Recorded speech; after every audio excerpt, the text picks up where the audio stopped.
Hi, everyone, and welcome back to OTTB On Tap. I'm Neve. And I'm Emily. Hey, Neve, what's on tap today?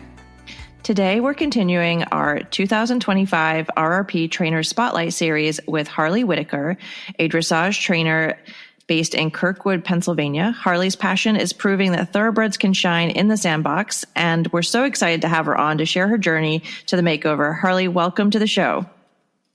Thanks for having me on. I'm excited to be here. Awesome. We are so excited to have you too. Let's rewind to the beginning. How did you first get into riding and what brought you to the world of dressage? Yeah, I definitely didn't come from a horsey family. I didn't start with horses until I was about in 6th grade, but I always loved animals and horses in general. I had a friend who volunteered at a therapeutic riding facility close to where I lived, and I joined her there and learned as much as I could. I ended up spending as much time as I could working to ride, becoming that crazy horse girl. From there, I worked at a few other barns and ended up finding a dressage farm in Oxford, Pennsylvania when I was in high school, and that's where I really caught the dressage bug. And was dressage your first love, or did you come to it after exploring other disciplines? I dabbled definitely in some jumping and cross country first. I thought jumping was the most fun thing ever, and I thought dressage was the most boring thing ever. Typical. A lot of people start out that way. Yeah. And then you start getting older and you're like, wait a second. Yeah. Well, I think it was like even just being able to sit on an upper level horse and feeling those movements, I got extremely obsessed with recreating that feeling. Yeah. So that's what really hooked me. That's really cool. Yeah, that's really amazing. And so you're not just riding, you are a professional trainer now. Tell us a little bit about your business and the types of horses and riders that you work with. I own HW Dressage LLC, and it's a smaller dressage competition barn that's very focused on individualized training and care. I'll work with any horse and rider who wants to put in the time and effort to get better, whether that's training level or the upper levels, even eventers, whatever. The horse's care comes first, and I feel really lucky to have the best clients ever. And I love all the horses I have in training as if they were my own. So I'm just really grateful to be where I am. I think it's really nice that you have a program that you've adapted to suit many different types of riders and not just upper level riders, because I think for me, I went to dressage at Devon for the amateur show with my quarter horse a couple of years ago, and it was such a bucket list item to check off. And I was just doing a couple of training level tests. But for me, it felt like the Olympics, and I prepped for it like it was like the most important show of my life. And I got my horse and myself all decked out. And I think there's so much to be said for people that are at a certain level, but they want to be the best at that level. Yes. And so it's really cool to be able to find a trainer like you that can actually modify their teaching for multiple types of levels. I love that. And honestly, it's also a little bit selfish because I love the basics so much. And the more you learn to do things at the upper levels, you realize how much the basics play a role in all of that. So for me, that's my bread and butter. I love working on transitions. I love working on the very, very basic things and helping people and have that light bulb moment where everything clicks in like that. Yeah. Love it. Oh, that's awesome. What inspired you to focus on bringing thoroughbreds into the dressage world? It's not the most traditional path for an off-the-track thoroughbred. I think you could say I didn't have the most traditional journey in general where I am now. I just really have a place in my heart for dressage being for all breeds. I've done passage on Arabians and one Tempes on Connemara ponies, and it might not look as impressive as if it were on a fancy Warmbloods to the average person, but I think there really is no limit to teaching a horse, no matter what breed, how to use themselves in a more effective and relaxed way. I have a horse in training right now. She's been with me for about 3 years. She's a thoroughbred mare, and she is 23 years old. You would never know it by looking at her. You would never know it by riding her. And she has a little sprinkle of arthritis here and a little bit of this here, but she just gets better and better every day. And she loves to work. She loves to go to shows. She doesn't score the best all the time because of all of her little sprinkles of things here and there. But will throw herself on the trailer. You can spit her out anywhere at Devon, at any showground, and she's like, all right, let's go. I'm game. Let's go. Oh, that's so awesome. Yeah. I think dressage training, especially for those older horses that really want a job and want to keep going, I think it's got to have some impact on their longevity over time. It's just like people, though, right? Motion is lotion. As you get older, if you stop doing your basic foundational movements like squatting or bending over, if you don't do that, you're going to lose it. So it's the same with the horses. They need to keep moving if you want to keep them limber. Yeah. Yeah. I think that's my favorite thing about the Thoroughbreds is just that they want to work. Like the Mary you were just talking about, you don't have to get them out of bed and encourage them. And they are like, okay, what's next? Yep, let's do it. Pick me. Yeah. actually joke about that one because I don't think she'll ever be able to be retired as a non-riding horse. If she's not ridden like one of the first horses in the morning, she's weaving in her stall. Excuse me, it's my turn. Get me out. Give me something to do, please. Yeah. I think she'll retire to hacking, but I don't think she'll ever be able to just sit in a field. Yeah. So when did you first realize that Thoroughbreds had the movement, the brain, and the heart to succeed in dressage? Yeah, I can't think of a specific moment, but I think being around them so much and just seeing how versatile they are, and now having that mare in my barn has really sold me on that. Are there any particular bloodlines or conformation characteristics that you look for in particular when you're selecting an OTTB for dressage? I also have a follow-up to this question. Okay. I'm going to be completely honest. I'm so out of my element with the Thoroughbreds. I have no idea of their bloodlines. I hear little things here and there, and I know Stormcat is in Juancho's lines there, and people either love or hate that. So I don't really look at the bloodlines. Conformation, definitely. I'm looking for something with a good hind leg and shoulder, a ground covering walk, just decent basic gaits. I can definitely make a trot better. I need something with a good brain, really, too. Yeah.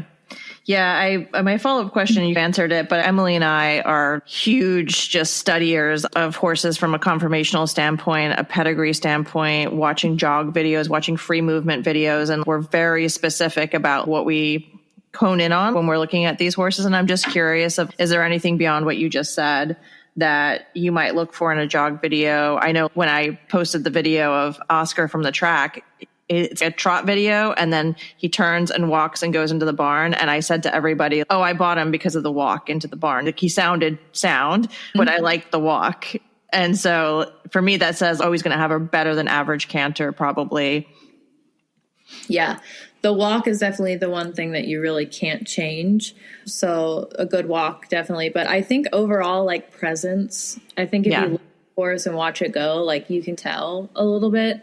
Because the horse that I have he's actually doesn't have the best conformation. He has a low set neck. He's got a pencil neck. His back is really undeveloped. He's really not the most beautiful animal, but I know that he will be the most beautiful animal when I'm done with him. But so I don't always go for like perfect conformation, but really I do want a good hind leg. I want a good shoulder, and I look at that overall presence. Yeah. That sounds familiar, right, Emily? Yeah. I'm over here Googling your horse. Juancho, yeah. So I was going to say, we actually had a horse come through our program years and years ago, and we've talked about him before a couple times on the podcast, but we went to go look at him on a freezing cold day, and he had been on just stall rest. That's what they do with all their horses. And we liked him immediately. We just thought, well, just go drive and go look at this horse. They pulled him out, and they're like, we'll see if we can trot him. We're not sure.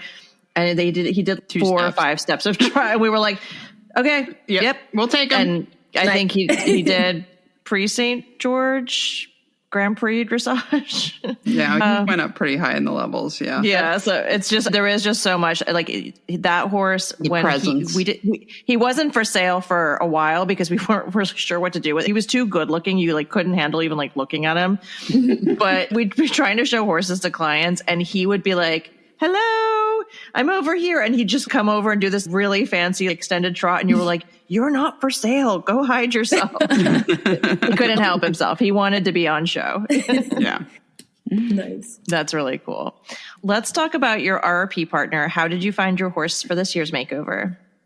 So I definitely didn't do this in the correct order. I got the horse first, as I said, for a resale project. The client that I have, she just jumped on board with the idea of having a thoroughbred resale. And then once I found this guy and decided that I was going to go with him, I think I had 4 days between the time that we decided to purchase him and the application. And like I said, I'm like out of my element, so I didn't know exactly what all that entailed, which is actually pretty crazy. Yeah. It's pretty detailed. That letter and all that. So I was like, okay, we got some work to do here.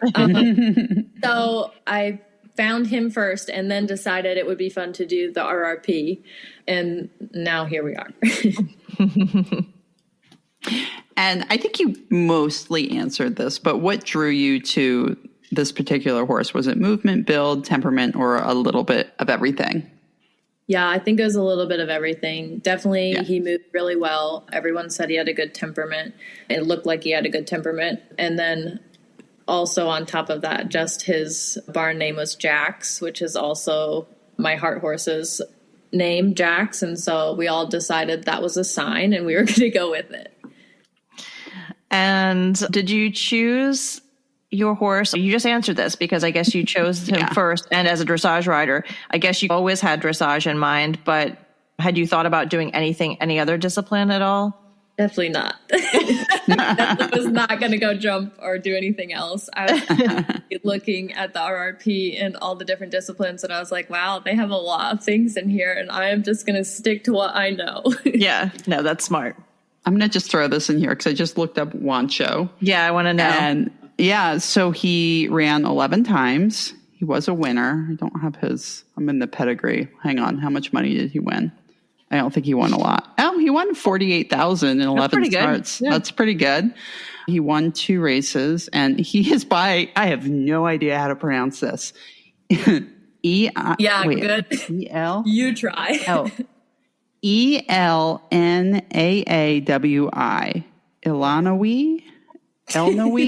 Ilanawi? Elnawi is by Street Sense, though. He's by Street Cry. So that is a fantastic sport horse line. Street Sense by Street Cry, if I could talk, by Machiavellian is a really cool line that infuses some Irish blood in there through Street Cry. They can be a little bit tough, but they're usually really athletic, nice moving, not always the biggest horses, so that kind of fits. Very little inbreeding, which I love. He has, the dam is I Wanna Win, IJUA, and Win by City Place by Stormcat. Yeah, like a lot of really good athletic nice lines athletic in here. horses, yeah. Yeah, and some older blood too, which is really cool up close. I love seeing the older blood because it tends to, and like the lack of inbreeding, because I feel like they just have a broader genetic profile and they tend to be a little bit sounder and hardier. So he seems really cool. Yeah, I'm so glad I have you guys to help me. We're such nerds, it's out of control. I don't know. I like that one. That's how start that. And then once you very soon will be looking at all of the ads on Facebook because they just keep coming. The algorithm loves you now. And then if you start looking at pedigrees of the horses that you like, and it's the same as anything else, you just start to see which ones you like. But anyway. And you start to notice some really cool conformational characteristics as well. Like sometimes they'll throw all different sizes, but the one thing you'll always see is a shoulder that you can see from space or something like that. So it's very cool to start, like, we'll actually play this with each other where we'll see a picture of a horse and she'll be like, who's it by? And then we'll try to guess who it's by because we've just looked at so many of them. Apparently we're very bored. Yeah, get a life, you two. We should make like flashcards. Stormcat.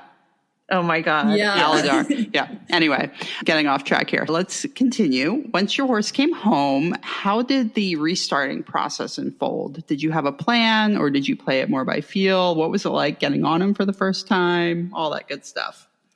Yeah, I think before I had a plan, I think my plan was to just see how he was at first and then formulate a plan. I wanted to meet him and go through a little bit of a checklist. And so I was in South Carolina for the winter. So he actually came down from New York. And we also had my soul crushing winter, had some snow in it in Carolina. So he came down. You poor thing. I'm really roughing it naked. You should feel very bad for me. So when he came down, I think the first time I sat on him was when it was snowing, but he came from New York where I'm sure it was like way worse. So he was quite good in the cold.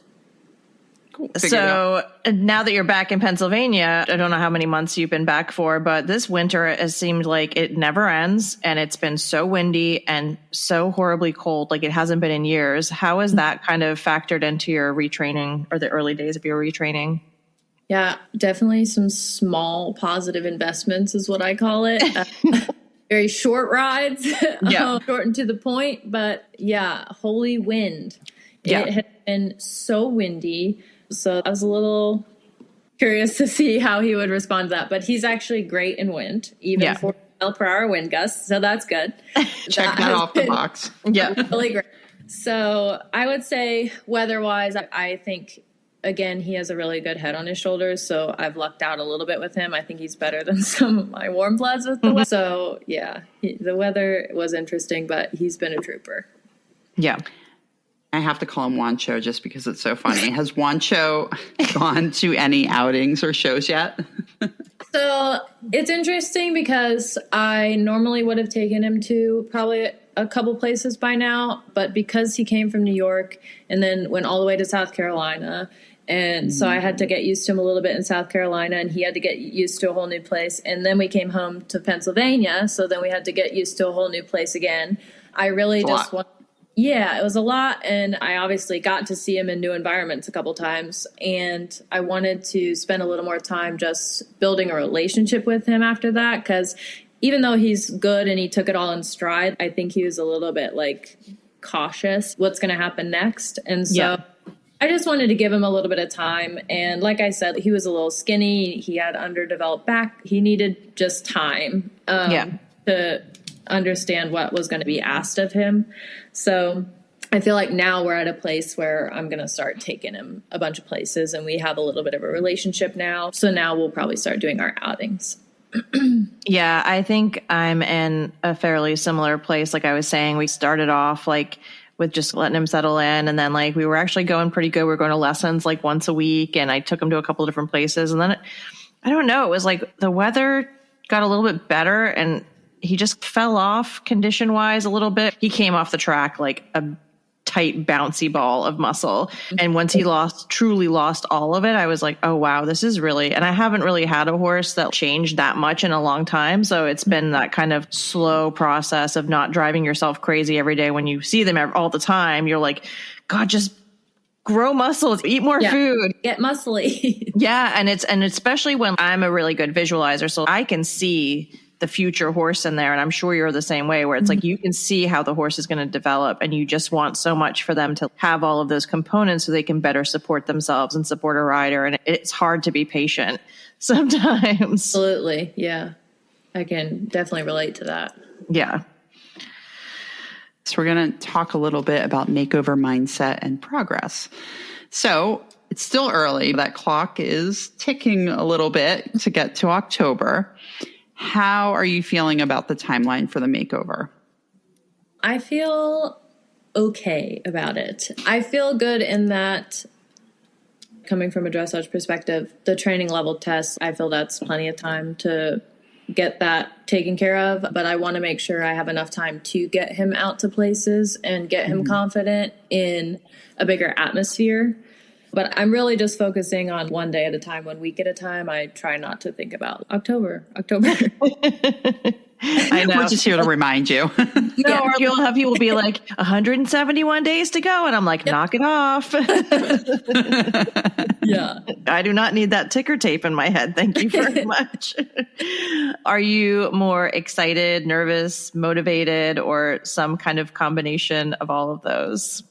Yeah, I'd say I'm pretty excited. I don't really get nervous for competitions, but I have to say, thinking about over 300 thoroughbreds in one place for a week is a little bit intimidating, especially as someone who's never been before. A little nervous on that front, but excited about being able to go and take him and do the thing. Yeah. Yeah. Funny story.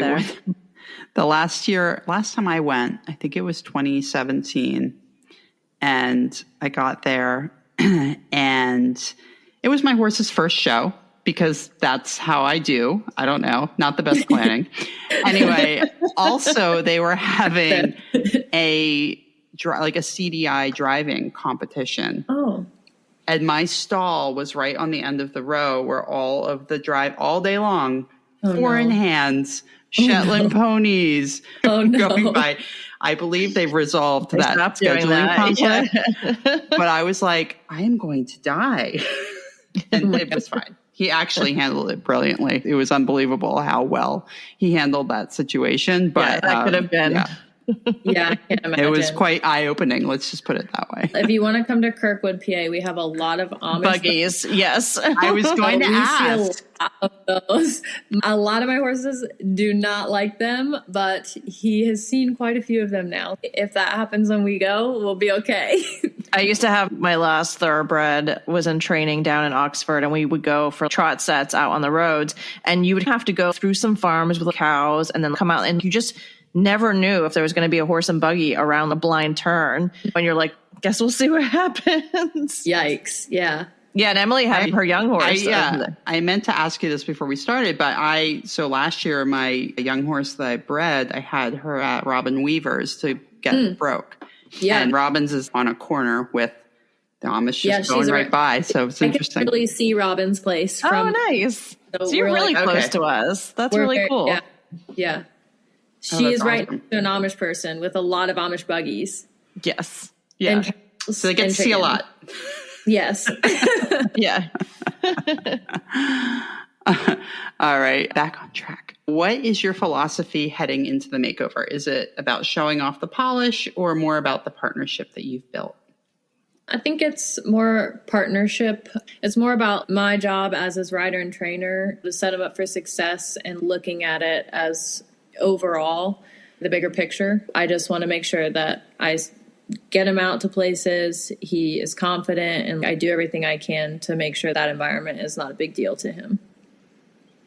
So you said that you don't really get nervous for competitions. I would love to know what that's like. I know. A healthy dose of nerves. I wouldn't say totally fine, but I generally am okay. Yeah. Is there anything that you like to do mentally to prepare for big events? Like they're off in the distance, like the RRP? For visualization, for sure. I will visualize doing that test a bunch of times, because actually if you try to visualize yourself doing something, whether like for us it's whatever riding wise, but anything in the real world, if you try to envision yourself doing something perfectly, it's like really hard. You get like halfway through it and you automatically start thinking about a mistake. And it's interesting. And I learned about that, I think, on some podcasts, but visualization is huge. And so I will sit there and it'll take me probably an hour just to run through that training level test at the RRP in my head perfectly. But I do think that it helps for some reason. Yeah. No, it really does. I think I realized this at Dressage at Devon when I went to trot down my first center line, that I had never ridden in a large dressage court before. So I had only practiced the test in a small arena. Yeah, it's very different. And I was like, this center line is 65 miles long. So big. But after I got over the fact that I was like, oh shit, where are my letters? And where did these other letters come from? And I had been watching, there's a girl, I forget her first name, her last name's Newcomb Dressage. And she's got some really great videos on YouTube where she'll actually show you where to find like the points of your circles. And so I had watched some of her videos to learn the test. And so that was really helpful. But I remember at some point being like, but now I have all this time to prepare for these transitions that I was so worried about. And it just gave me a lot of confidence, actually. Once I got over the scale of the bring, and I was like, now you can come in here and really nail every single transition and movement and everything like that. So I think it really does help to have worked through a lot of that stuff in your brain before you actually send yourself down center line. Absolutely. It's funny too. I actually have a harder time remembering the training level, like lower level tests, than I do the upper level tests, because you have so much time in between. Okay, A enter, exhale salute.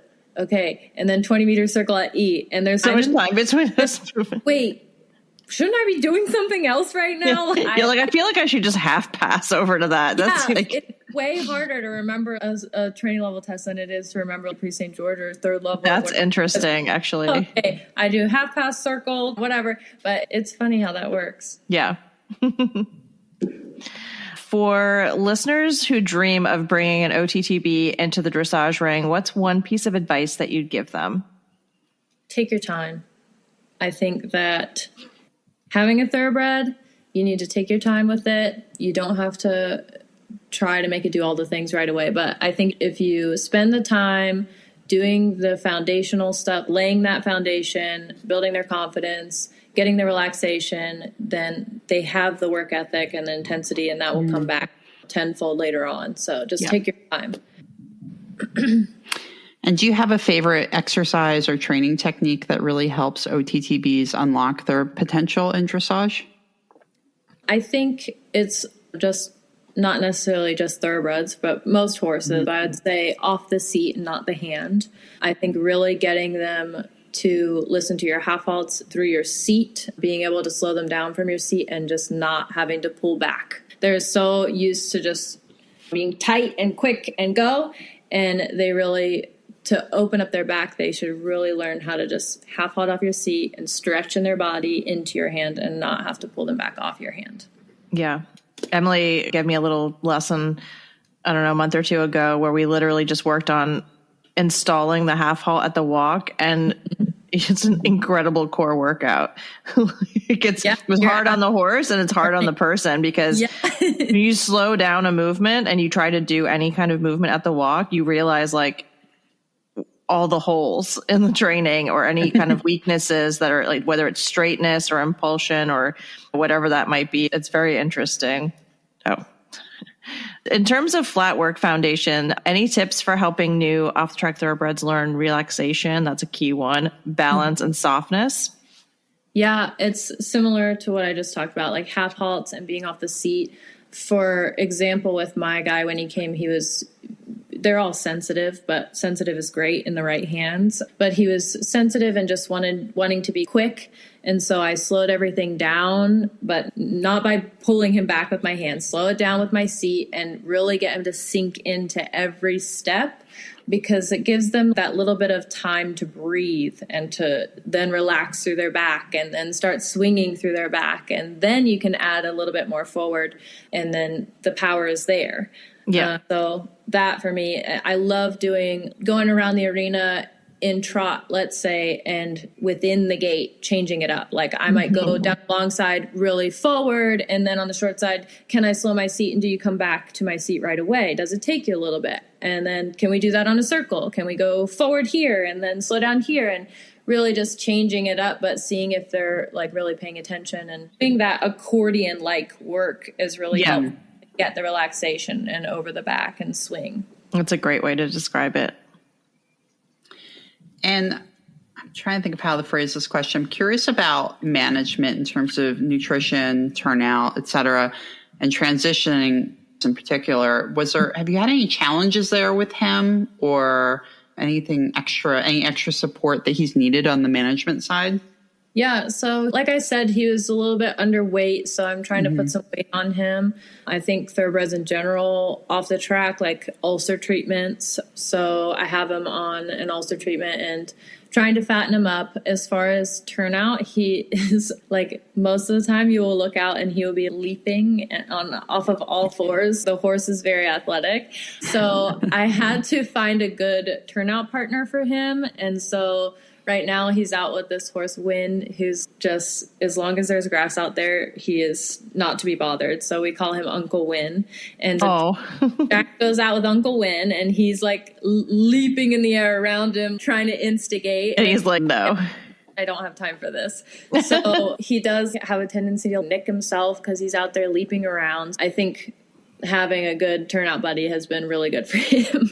And yeah, I think that's been it with him. I did have some body work done on him, but he was so sensitive and just, again, I think he needs to put on a little more weight and muscle up a little bit more before you can really like get into him. And so at first I was like, yeah, he could really benefit from this. And then he was just so sensitive that I was like, I think we need to wait a little bit. And that's okay. I think him doing the work that he's doing and stretching over the back and just really working on that stuff first, then we'll add in a little more body work later on because he's just not quite there yet. Yeah. And I think that's a great point because obviously, especially when you're on this sort of truncated timeline, you want to give them everything you can. And I think it sounds like our horses are a little similar in some ways. And today was the first day that I've been able to really deeply groom him. I love grooming. It's like my favorite thing to do. And he's shedding out all of his winter hair finally. And today I did shedding blade, deep curry, other shedding blade, stiff brush on every part of his body. And he was so relaxed and so happy. And I was like, oh, this is really cool. So then when I worked with him a little bit in the round pen, I was actually palpating like certain parts of his body that he's never let me touch before. And I think when they're sensitive, a little thin-skinned and a little on the leaner side, they're just more guarded. Everything feels, I'm sure they just feel prickly. Yeah, absolutely. And you have to wait and let them tell you a little bit like, no, that feels good. No, I really don't like that. And listen to them because. Yeah, no, I agree. And I think it's just as much relaxation in their body as it is mentally. Yeah. I think mentally, like at that point, he was like, please just don't touch me. Yeah, he has, exactly like you're saying, he's definitely gotten way better about being groomed and curried, and he starts to enjoy it now. And so I just think you have to do a little trial and error with them and take it one day at a time. Yeah.